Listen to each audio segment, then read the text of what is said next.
Okay, let's calm down with the music. I know, there's something about this painting. A quiet, strange kind of drama that's making us stop and really look at it. So, let's do that. The two women couldn't be more different. The woman in the red blouse, her face gives nothing away. A mask of perfect, almost unnatural calm. And the other woman, even without seeing her face, you can feel it. She's breaking apart. So what's going on here? What's their relationship? Some people see a wife and a mistress trapped in uneasy sympathy. Others think it's a mother, quietly plotting revenge on the man who ruined her daughter. Everyone has a theory. The only clue we have is the title, Common Ground. Whatever divides these women, here they are, locked together in one frozen moment. And that's the pull of paintings like this. They make you invent the story yourself. And here's the part I haven't told you yet. In 1940, millions of people stared at this very picture. Not in a museum, not in a gallery, but in a magazine. Because this isn't just a painting, it's an illustration. One of thousands that turn everyday short stories into page-turning drama. And the strange thing is, 8 decades later, these pictures still draw us in. We never lived in that world, but somehow, it feels familiar. Like nostalgia for a past we never actually had. Maybe it's the colors, the glamour, the tension. Whatever it is, it still gets to us. And by the way, we're not done with this picture just yet. There's a twist to the story you want to hear, so stick around. And how did these pictures captivate us? Well, it started with the magazines that deliver them. From the 1930s through the 1950s, big magazines were everywhere. The American Magazine, Collier's, McCall's, Ladies' Home Journal, and even Cosmopolitan. Although it wasn't like the Cosmo we know today. They were called slick magazines because of their glossy, high-quality paper. It was a big step up from the rough pulp of dime novels. And they were giants. For example, nearly 1 in 10 Americans flip through Ladies' Home Journal every month. And that's just one magazine. With Collier's, McCall's, and others in the mix, the cultural reach of these magazines was enormous, even accounting for overlap.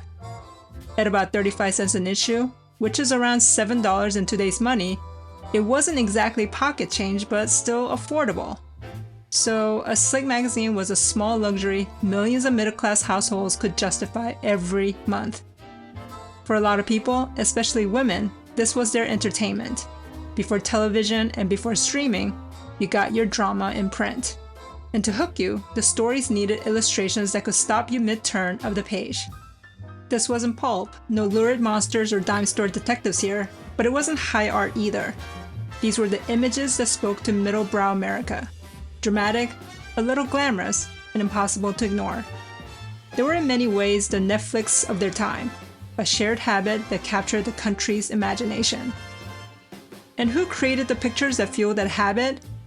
There were many illustrators working for the Slicks, but today we're looking at Tom Lovell. Because he wasn't just good, he was truly one of the best. His illustrations didn't just show you a scene, they showed you a story. One that made you need to turn the page and find out what happened next.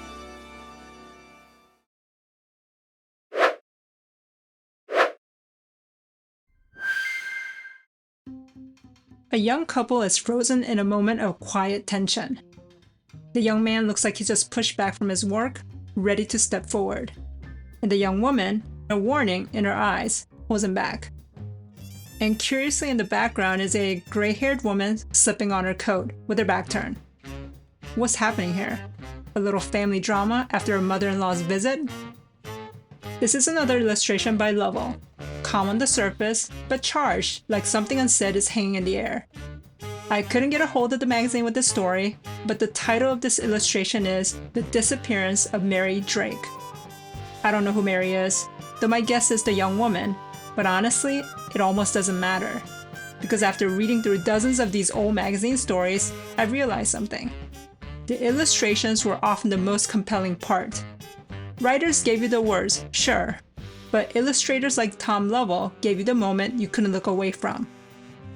Lovell once described himself as a storyteller with a brush. And that's exactly what it was. He imagined situations that would make striking pictures and painted them in a way that felt honest to human experience.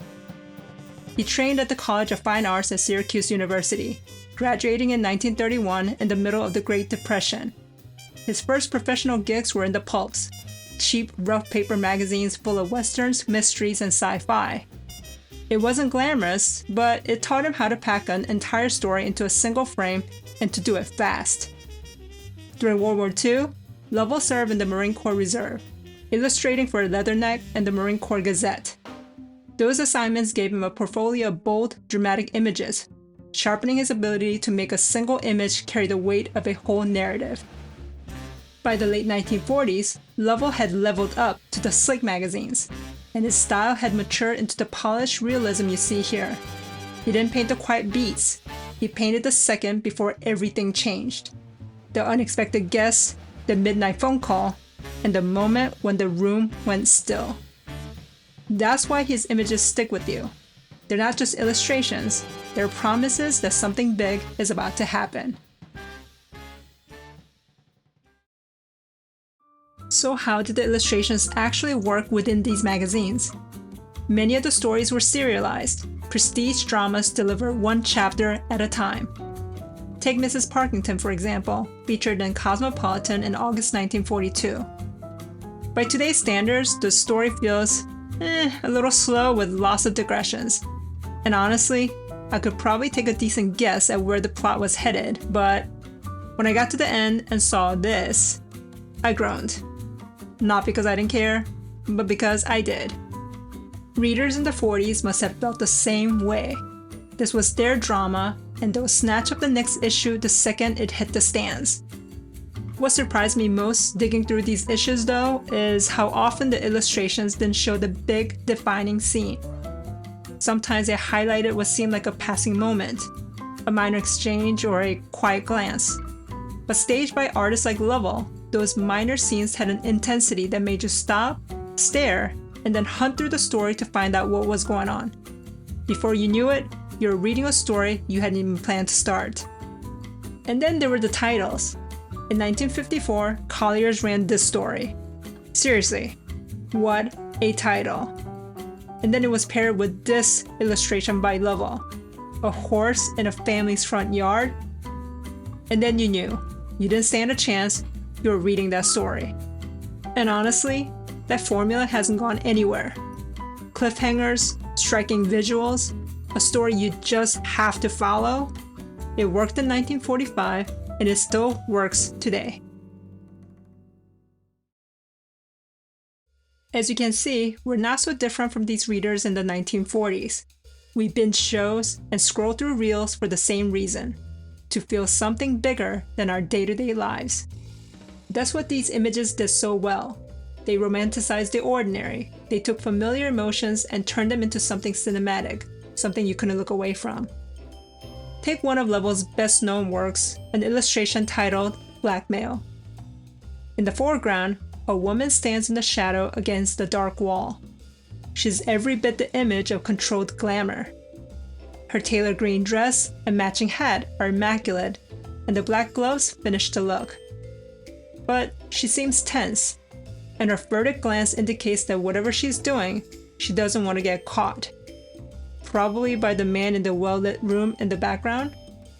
The man who actually seems pretty calm and unsuspecting.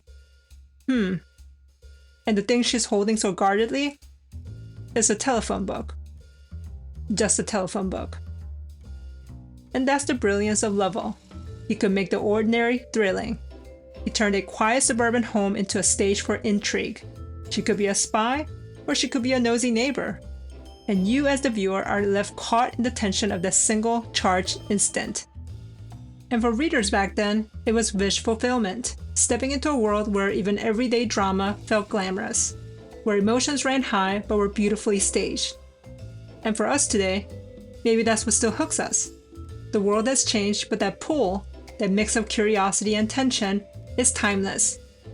These pictures don't just show you a moment, they invite you in and let your imagination fill in the blanks.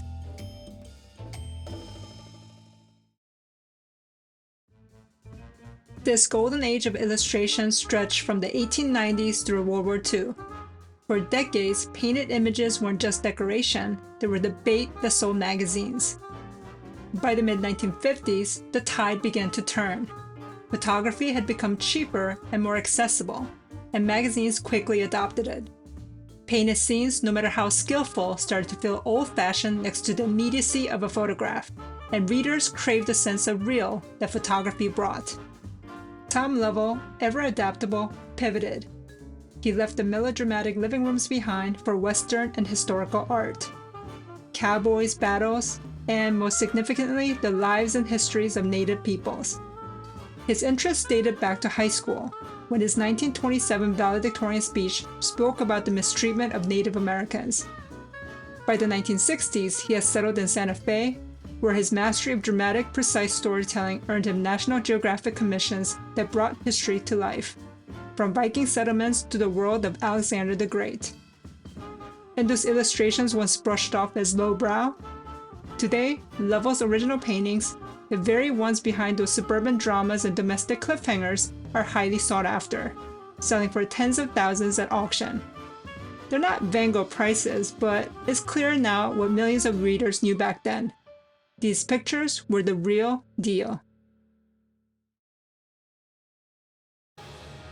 And here we are, back to common ground.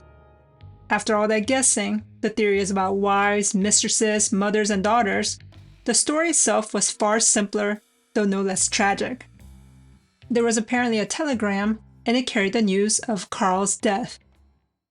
There was no scandal, it was just a moment of grief, suspended in that uncanny stillness that made readers see their own stories in it. And that's the point. The story fades, but the picture stays. Lovell and artists like him captured emotion so clearly, so powerfully, that you don't need the plot to feel the pull.